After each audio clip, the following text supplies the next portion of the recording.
Someone who'd be really good to speak to, I think would be Oprah. I actually was on an elevator with her once. You were? Yes.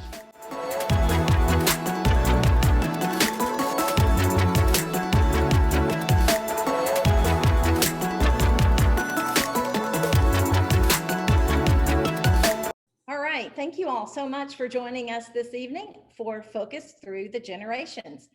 We at Vision Care Connect decided that we have 4 actively practicing generations of ophthalmologists right now in the US. What a unique time. So we decided 2020 sucked, and we want 2021 to be fun and entertaining and give us all some time to share, reflect, and look forward. And that's what we're doing from a lot of generations here. So Bruder Healthcare also decided they wanted to do something fun. So they are a partner with us in this, and we're very thankful to them and for their dry eye products they produce. But tonight I'm really happy because I have Dr. Jennifer Loh with us. Hi, Dr. Loh. Hi, thank you for having me.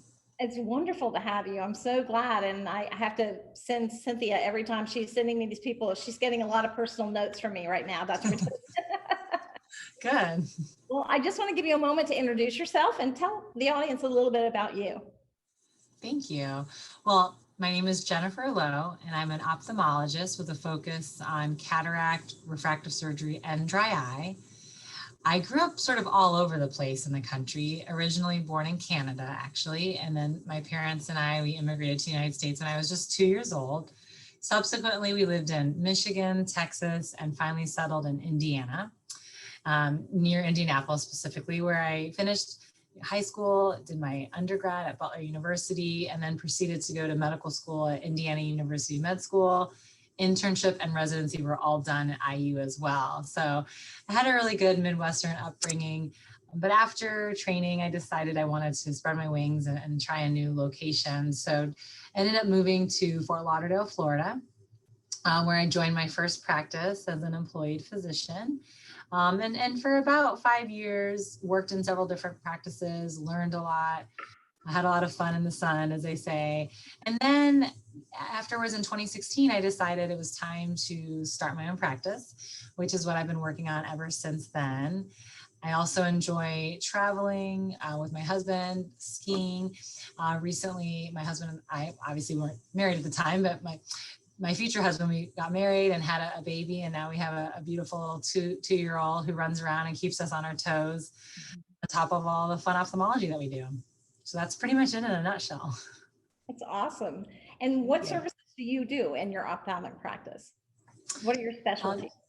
So great question. So obviously we see all general exams, but I like to really focus on cataract surgery and also refractive surgery. So I love doing surgery. I also will do other types of surgeries, pterygium surgeries, and minor lid procedures like lumps and bumps here and there. And then I do have a passion for dry eye. So I do perform many of the dry eye treatments and meibomian gland treatments and microexfoliation treatments that we hear about. So I really like to take a focus on that. I enjoy counseling patients and teaching them about that. That's wonderful. So I'm going to make an assumption here that you might use Bruder products. Yes, actually, they're one of my best-selling products. Patients love them. I love working with the Bruder company, and I have to say, being a doctor, you're not really used to selling products, and like many doctors, I'm sure have told you, it takes a little bit to decide how am I going to actually sell something in the office. There's a couple hurdles, more mental hurdles than anything. But once I did, patients just really like it, and they buy it, and really I find it being like a service to the patients. So, I'm always upfront and honest with them. I tell them the options. I don't want to make it seem like I'm being a salesperson, but it's really nice because they're really appreciative of the fact that they can just buy something in the office and go. And I realize, because I think of that myself, whenever I've gone to like a doctor, like a dermatologist, and they have the cream there, I just like buying it. It just saves time. So I've really found it's a service, and we've had a very good experience. So thank you to the Bruder team. Well, thank you for sharing that, because that leads me to another question. More so with, it seems like the traditionalist and the boomer generation, to put products in their office to sell was a little bit more of a stigma for them.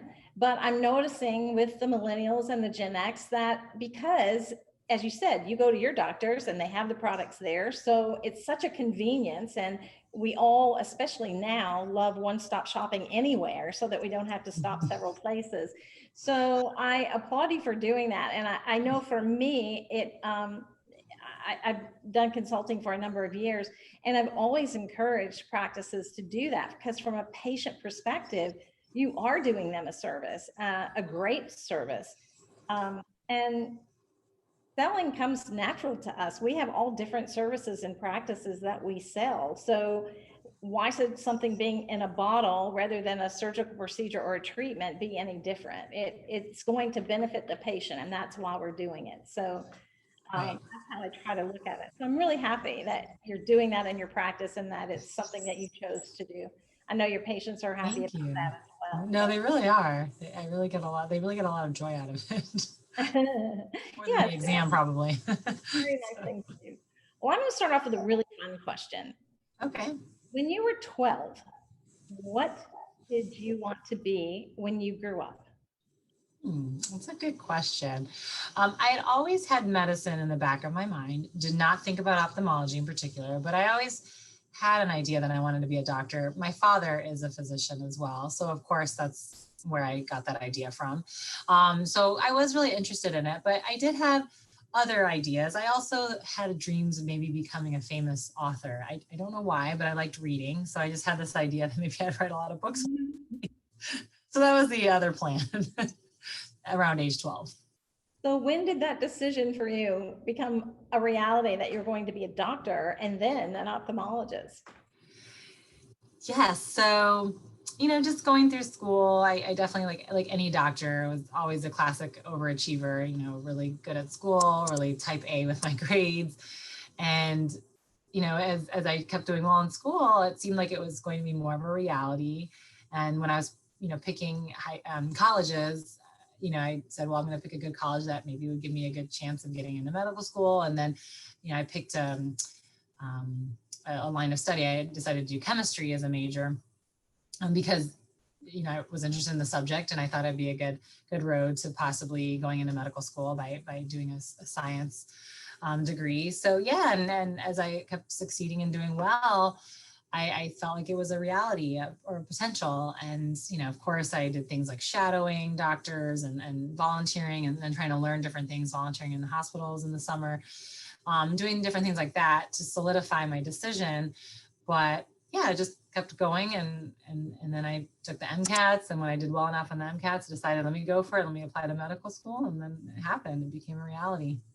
And where did you do your Becoming residency? an ophthalmologist is, I'm so sorry, I didn't mean to cut you off. No, that's okay. Keep going because I was getting. Okay, we asked about the ophthalmologist part too. So, and that was also similar. I mean, I was doing the first couple of years of med school. I had no idea what I wanted to do, but then just falling into a couple of different rotations, realized that it was a really interesting field and then decided to pursue that as well. That's great. And did you do a fellowship in the particular area? I did not. So after finishing or nearing the end of my training, I decided that I really wanted to get out into the field workforce and I was ready to go. Part of me regrets it a little bit. I think it would have been fun now to have done a fellowship, but I tell my residents nowadays, it's easy to feel I think I probably felt a little burned out and I was just ready to get started with my life, so to speak. I've heard that more and more. Yeah, I just felt like, so much training. I think in retrospect, though, it would have been nice to have done a fellowship. So if I could go back in time, maybe that'd be my one thing that I would alter. But I found my own path and I love the field that I'm in. And now that I think about it, I probably wouldn't have done a fellowship. They didn't really even have a fellowship back then in cataract refractive, right? So I might have ended up in a totally different field. So as I say, everything happens for a reason. So I suppose it was fortuitous that I didn't do one, but yeah, so I just started practicing. Well, I know your patients are glad you started practicing. And I know a lot of residents coming out, they want to get started so they can start paying back their student loans and also just from the burnout alone, but they want to get started on getting their life together. So I think it's a difficult decision at that point, I think, to make. Maybe you should have a journey year where you just, go about yourself for a little journey and work in different practices to get a feel and then do your. Yes, I guess they call it between high school and college a gap year, right? Or something. Yeah. I guess you could do again. And, and it's true that a person can always go back into a fellowship. There's certainly no age restriction or limit. So I suppose one could do it. It gets a little tougher after you've been out working to change your life around. Yeah, But it's when you own possible. your I own know people who've done it. Yeah, especially when you own your own practice. A little Yeah, difficult. that's the hard thing now. I have bills to pay. So. That's funny. I want to ask you, I know you've been in practice now on your own for 5 years, but tell me about your most interesting, memorable, funny, it can be any of those things, patient that you just remember off the top of your head. Let me see. I guess I could tell you one thing. This is totally random, maybe not what you're looking for, but I did a patient that just a couple of weeks ago touched my heart. So, and it goes along with the pains of owning a practice, but your own practice in your own office. But the other day we had a plumbing issue in our office, and my staff, we're a small office, right? So I do everything. So my staff told me like, oh, the plumbing's having an issue. And then I'm like, oh no, okay. Like call a plumber, like, what are we going to do? And then we're walking around and this patient comes out and he just told me, he was like, oh, I just helped plunge your toilet. And I'm like, what? And he was just like, yeah, I saw that there's something wrong with it. So I figured I would just help you out. And I know it's like a really goofy story and like maybe not even good. Oh, that's a great story. But like, it just like touched my heart so much that someone actually like cared, and I never met him before and he did my dirty work for me.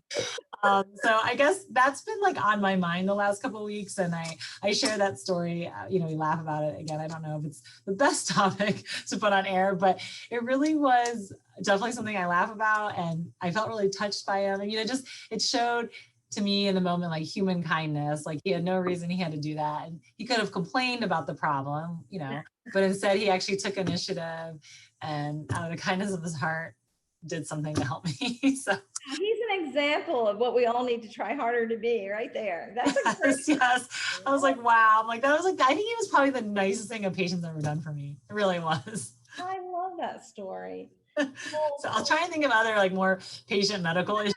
That's a perfect story. That's a perfect story because right now in the times that we live in, kindness and going above and beyond for no reason really other than they want to, that doesn't happen. You don't see that in this world very much today. So no, I love that story. Oh, okay, good.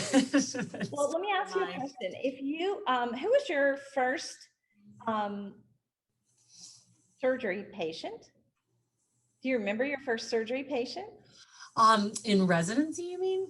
In your own practice, you take complete charge. It's your patient. Yes, I do. I remember my first patient, and my first surgery patient, I should say, like you mentioned, and yes, I mean, just the honor of being able to take care of someone, the nervousness you might have, wanting to do a good job. And just really like realizing that years of training and education and residency have culminated into this moment of doing surgery. And, I remember the OR so well, and the nurses and the scrub techs, made such a big impression on me in those moments, that, it's definitely a rewarding moment the first time. And I remember, interestingly enough, my attending when I was in residency telling me, it's one thing to be able to do surgery and residency when you have an attending over your shoulder, but it's quite another to suddenly be alone in the room. And he even went on to describe like your heart's going to pound and you're going to short of breath and all these things. And I remember when he was talking about that at the time, being a resident and thinking I knew it all, I was like, oh, why is he saying all that? Of course we know what we're doing, we're trained.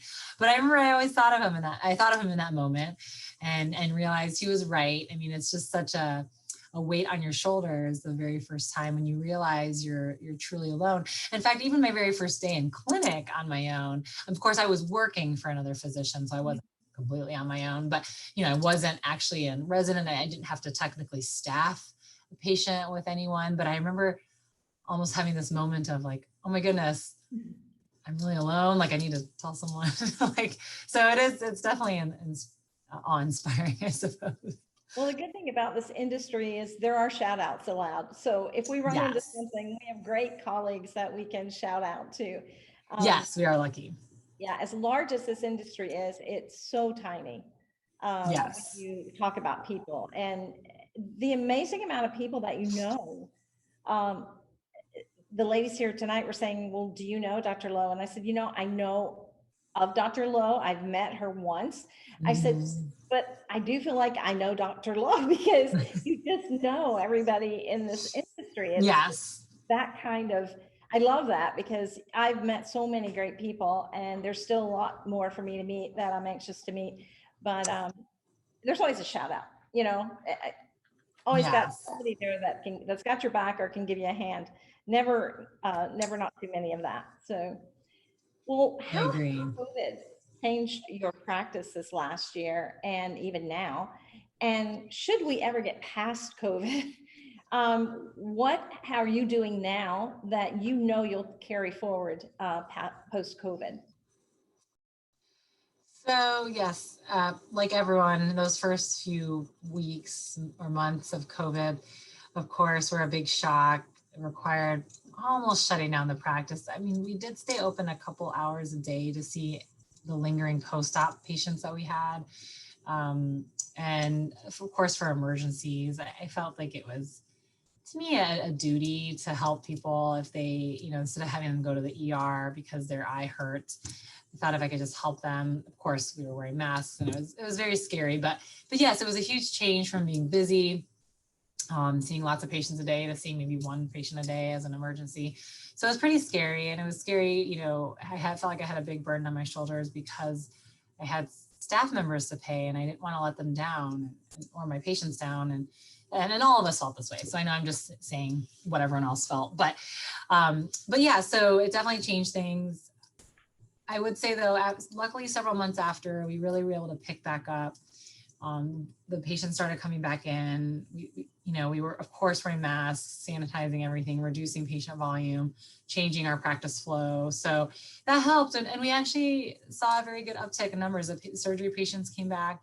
We were able to survive. So that was really helpful. I was able to retain all my staff.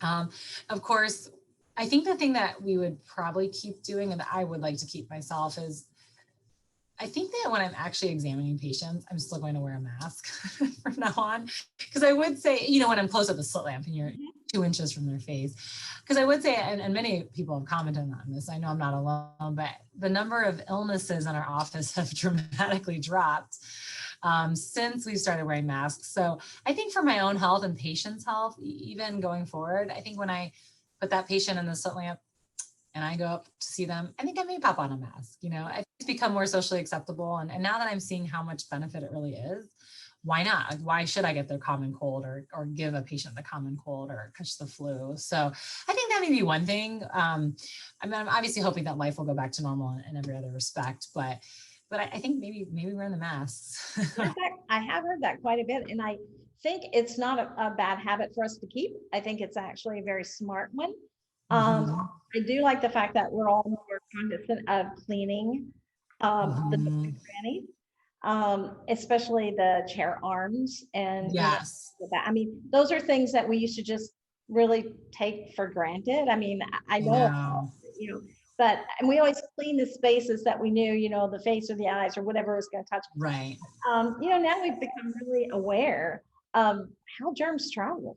I And know. but I think the mask is to me brilliant. It will be my way of life as well when I go into an office. And I too have been so healthy through all of this. So I it, know. it speaks mountains. I It think does. It I don't really know. does.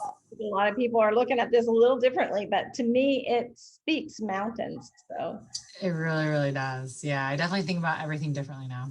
yeah. Now I'm going to ask you a good question, a fun question.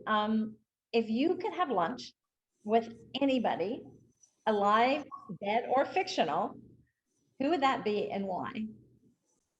Someone who'd be really good to speak to, I think would be Oprah.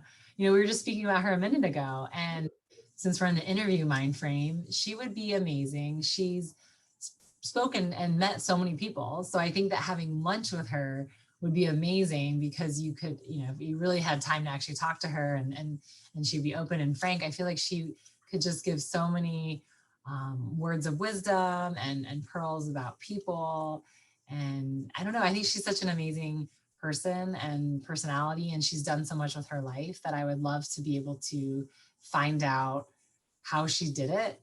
I've read bits about her life story, and it's just truly amazing. So she's become such a success, and she's endured through so much. And so I think getting to speak to her one-on-one about that would be amazing. And then also just learning from her about how she's met everyone else too would be kind of cool. I agree with you. I think it would be really fun to have a moment or a lunch sometime with people who have met that many people in their life and got to know very intimate and wonderful things about them. I think that would be a really cool lunch. That'd be one you'd want to record.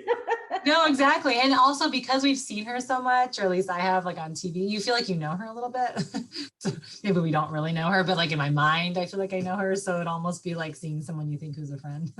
I think that'd be really cool. I think I would enjoy that as well. I actually was on an elevator with her once. You were?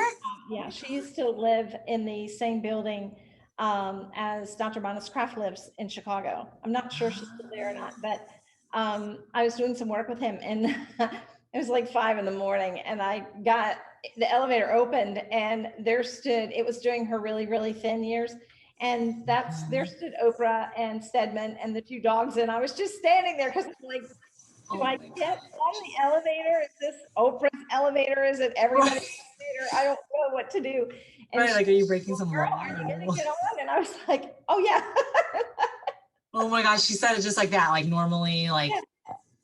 And then they got in this old blue van and drove themselves to the studio. So it was really, it was an aha moment for me to see. Oh my goodness, how cool. That early in the morning.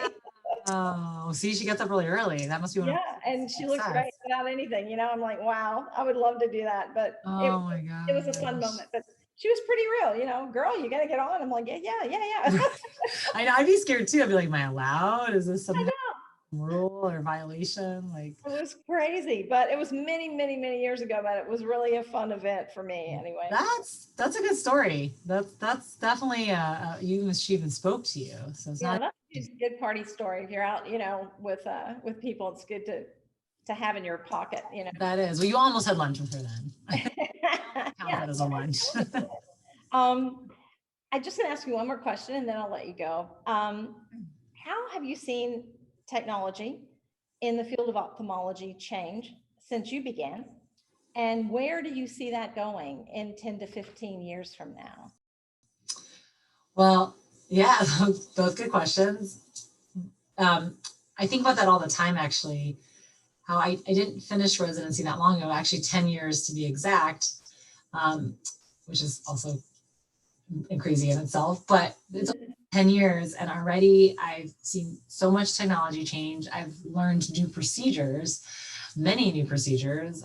Obviously the big one is the femtosecond laser and cataract surgery. I mean, that was not available when I was in residency. And even a lot of the premium lenses, they were out and available, but we didn't get much training in them. So there was still a lot to learn, but definitely the femtosecond laser. And then MIGS, right? MIGS procedure, that's a whole new world as well.